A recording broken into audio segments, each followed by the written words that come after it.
Ini dia makanan yang wajib dan gak boleh dicuci sebelum dimasak. Beberapa orang berpikir dapur itu harus bersih, piring harus selalu dicuci, dan semua buah serta sayuran harus dipilah berdasarkan ukuran. Namun beberapa makanan termasuk sayuran ternyata tidak boleh dicuci. Nah, jadi kami memutuskan untuk mencari tahu apa yang harus kita bersihkan dan rendam serta apa yang tidak. Dan di bagian bonus, kami akan menjelaskan kenapa kita harus mencuci kaleng soda sebelum meminumnya. Jangan mencuci telur. Telur harus dicuci sebelum dimasak, tapi kalau kamu belum mau langsung memasaknya, jangan dicuci terlebih dulu meski dibeli di supermarket atau dari petani.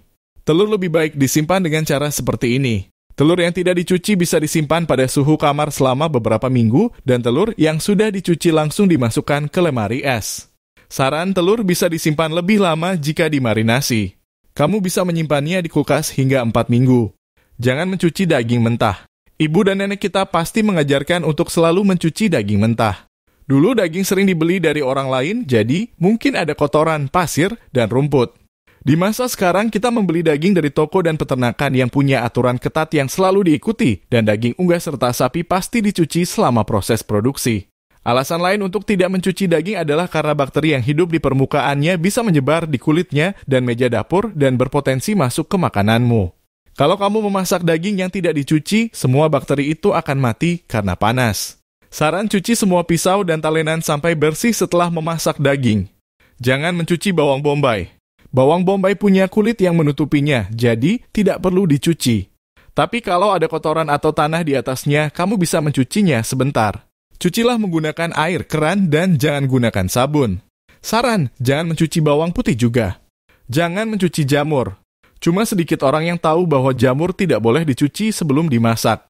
Jamur akan hancur dan kehilangan cita rasanya jika terlalu banyak air masuk ke dalam. Sebaiknya masaklah segera kalau tidak ada gumpalan tanah di atasnya. Kamu bisa menghilangkan kotoran itu menggunakan handuk kering. Saran, cukup potong bagian yang terkena kotoran. Jangan mencuci beras, tapi rendamlah dalam air mendidih. Banyak orang mengira sebelum menanak nasi, beras harus dicuci hingga airnya bening. Tapi masalahnya, semua pati alami yang baik untukmu juga akan hilang. Inilah sebabnya para ilmuwan menemukan cara untuk menghilangkan kotoran dan mempertahankan semua sifat baiknya, yaitu dengan memasukkan beras yang belum dicuci ke air mendidih. Dan 5 menit kemudian, buang airnya, tambahkan air bersih, dan masak berasnya hingga matang. Saran, terkadang beras harus dicuci jika resepmu mewajibkannya. Cuci sayuran. Sayuran harus dicuci dalam beberapa langkah. Pertama, cuci dengan air keran dingin untuk menghilangkan semua kotoran yang terlihat. Setelah itu rendam dalam air dan tunggu pasirnya mengendap di dasar. Kemudian, cuci sayuran tepat sebelum dimasak.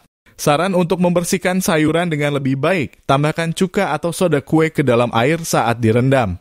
Kacang harus dicuci. Buah dan kacang kering harus dicuci dan bahkan direndam dalam beberapa kasus. Ini akan lebih baik jika kamu melakukannya dengan kacang yang masih di dalam kulit. Kacang biasanya disimpan di dalam karung dan kemudian dimasukkan ke paket satuan. Di sana kacang-kacangan dan buah-buahan kering ditaburi bahan kimia khusus yang mencegah munculnya jamur. Saran, kacang bisa direndam semalaman. Kerang harus dicuci. Kita harus mencuci kerang meski membeli yang beku atau dalam kemasan vakum.